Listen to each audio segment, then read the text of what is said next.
Hey guys, welcome to VGU Talks, where we have a nice conversation about something in the world of games. I'm Don the Expert of Coles from VideoGamesUncovered.com, and today we're talking about the future. Not E3's future, the future, as in next year. So of course everyone's talking about E3 at the moment and what's going to happen. And you've already seen my top picks, and if you haven't quite seen them yet, I'll be sure to leave a link in the description below to my thoughts on Microsoft's, Nintendo's and Sony's presence at E3 in case you missed them. But today we're not thinking about E3, we're thinking about the future. We're going to talk about the games of the future that I know I am incredibly hyped for and can't wait to see more of and effectively get my hands on them. So here are my top picks for 2015, and we're only in June. Let's get kicking. Pick number 1 to keep your eyes out on is of course Batman Arkham Knight. It looks hype, it feels hype, it's Batman hype. And of course, who doesn't like at least one of the Batman Arkham games? The Arkham games have been really solid, I've really enjoyed them, and the new trailers they've been bringing out with Arkham Knight look fantastic. Especially the new trailer that's showcasing the Batmobile battle mode, which has have all these different guns on it. It even says if they're armor penetrating or they're used for riot control. It's insane! And that's just the Batmobile. The Batman himself looks incredible! And I'm just really hyped to see more of what Arkham Knight's going to bring to the table. Of course it's going to be on next gen, on Xbox One and PS4, and of course it's going to be on PC. I'm just hoping that this is going to have a better launch than the last Arkham game. Just saying. My second pick for 2015 comes in the form of a different style of game that you may have heard, may not have heard. A Kickstarter game by the name of Darkest Dungeon is coming out on PC. Now, what would happen if you combined XCOM with Dungeons & Dragons and the whole adventure of dungeoneering? You would get this game. This game looks really interesting, really tough, and you have to manage your equipment, manage your party, micromanage basically everything as you would do in an XCOM game, but on a completely different level that hasn't quite been done before. It has this really nice feel to it, and I think this is going to be one of the biggest indie games that we can look forward to next year. If you haven't seen anything on the Darkest Dungeon, please search it up. I do not think you are going to be disappointed. That game looks great. Next on my list, coming from the guys that have created the Dead Island series, is Dying Light. I played this game back at Eurogamer in 2013, the Eurogamer Expo that is, and it was really fun. I really got behind it. I actually found this a lot more enjoyable than Dead Island. Of course, that was back when the demo you could play was only, 20-25 minutes long, and so you were just not able to do everything. But the whole idea of you're in this gigantic open world, there is obviously the storyline quest where you can go down, but there are all these side quests and side missions all over the place as you're walking along. I just remember parkouring over a building, and then one of the roofs of the building collapsed. I fell down it, and there was a zombie in front of my face. I killed the zombie with my knife, turned around and heard a noise coming from a nearby fridge. Opened up the fridge, and there was a guy basically in the fridge, scared out of his shins because of a zombie in his house, and I just saved his life. And he was like, "Man, I'm so thankful. Here, have some money." And I was like, "Sweet!" I was not expecting to find something like that. So I've got a lot of hopes for Dying Light.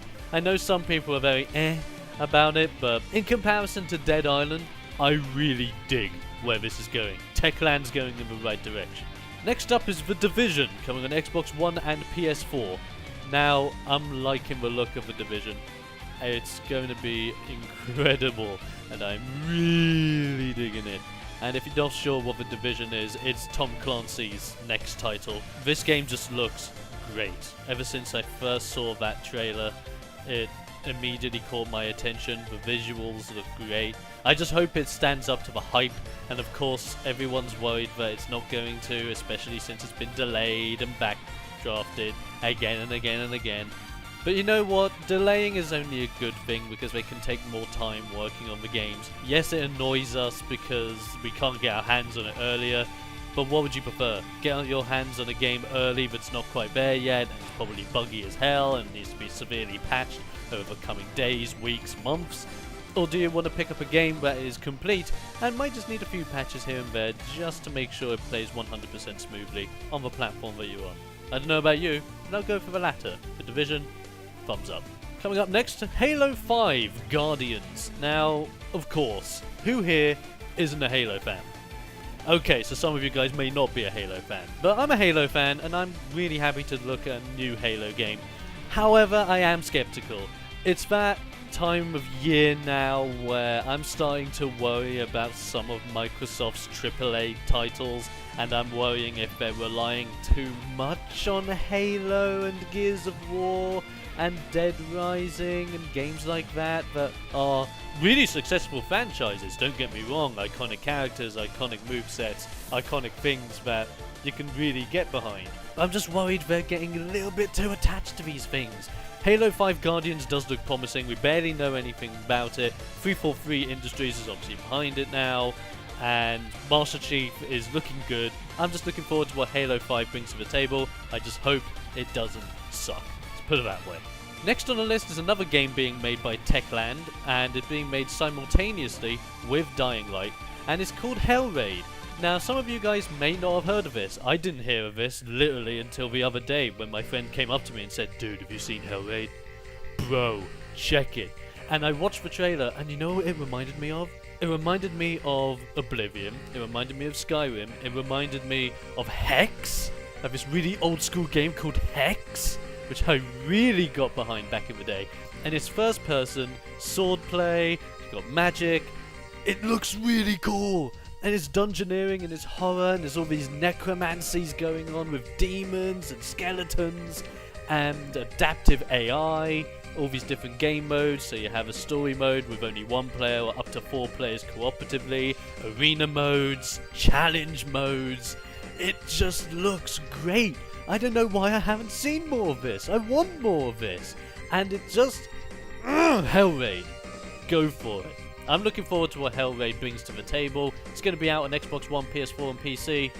Oh, I want this. If this is not on your lineup for next year, get it on there. Look out for Hellraid. I think this is going to shoot you in the leg if you don't look at it. Next up we got Homefront The Revolution, and okay, I'm a little bit skeptical on the Homefront game because Homefront 1 I played, I liked, but it was very meh. It was very average. And I just thought to myself when I saw the Homefront The Revolution trailer, did the game really demand a sequel? I was a little bit iffy about seeing Homefront again. Of course I'm not saying don't bring back Homefront if you can work out the kinks and make it more than average and make it something bigger, especially on the Xbox One and PS4 and bringing it back on the PC. It should look great. The trailer looks really freaking good. And I'm looking forward to seeing more. I'm a little bit skeptical, but it's always good to see a new FPS come out. It's always good. Now, of course, you can't talk about riding around, killing people, going mad without saying Mad Max. And of course, we've got the new Mad Max game coming out next year. Xbox One, Xbox 360, PS4, PS3, PC, everything under the sun apart from Nintendo stuff. And it's looking pretty darn cool. It's feeling very similar to what we already know from the Mad Max games. It's looking hype. Of course, there was that trailer that came out that made me think, oh god, they're not commercializing it that much, are they? Where they had West Coast Customs do some car mods for the Mad Max games. But you know what? I'm just happy to see more Mad Max. It's always good, and I think this is just going to be one of the biggest games of next year, straight up. Mighty Number 9.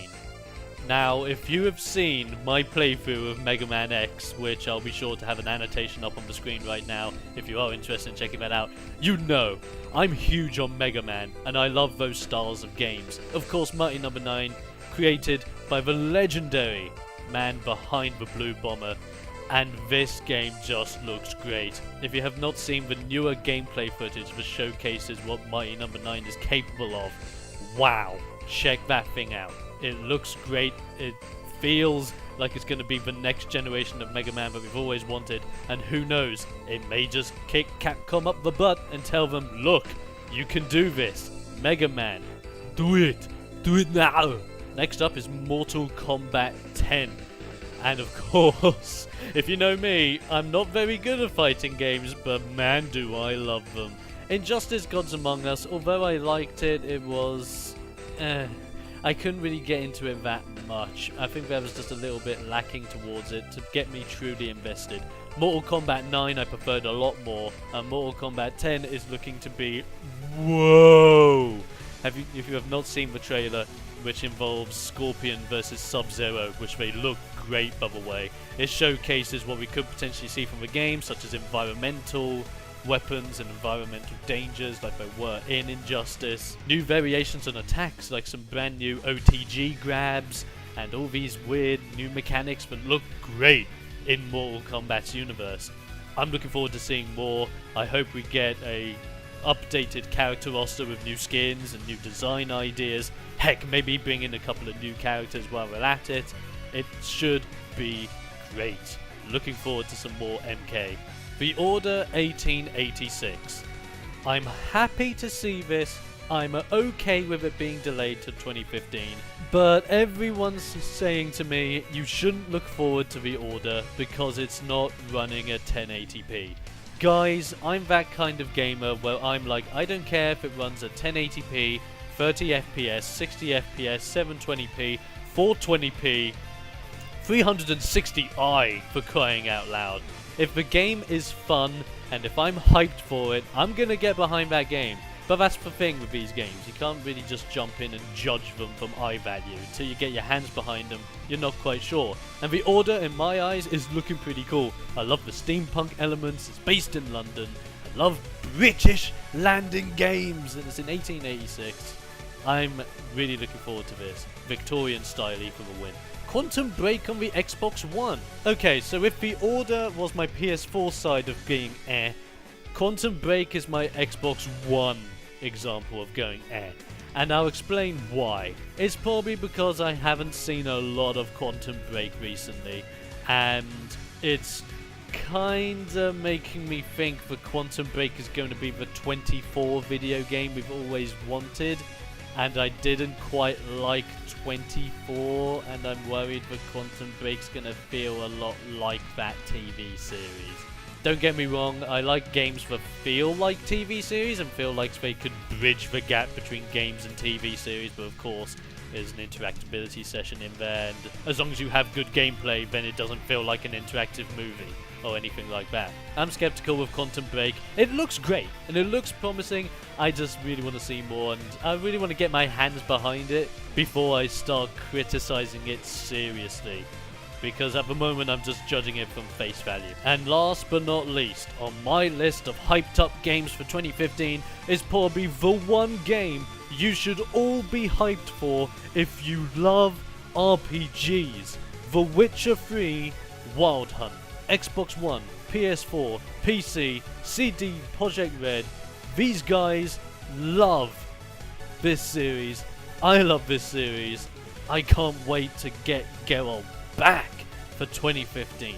The Witcher 3 Wild Hunt is looking to be incredible and should definitely be on your wish list for next year. With that said, ladies and gentlemen, those are my top picks for 2015, and if I had to pick a number one out of all the games that I listed, my number one game that I'm hyped for the most for 2015 is probably going to be Hellraid. I want to see more of it, I want to get behind it a heck of a lot more, and it just looks so cool! I mean, come on! But that's my number one pick, and here's my question for you. What would be your number one pick out of the list I've given you for 2015? And are there any other games coming out next year that you are especially looking forward to? Let me know your thoughts in the comments section below, and I'll see you guys next time for another explosive edition of VGU Talks.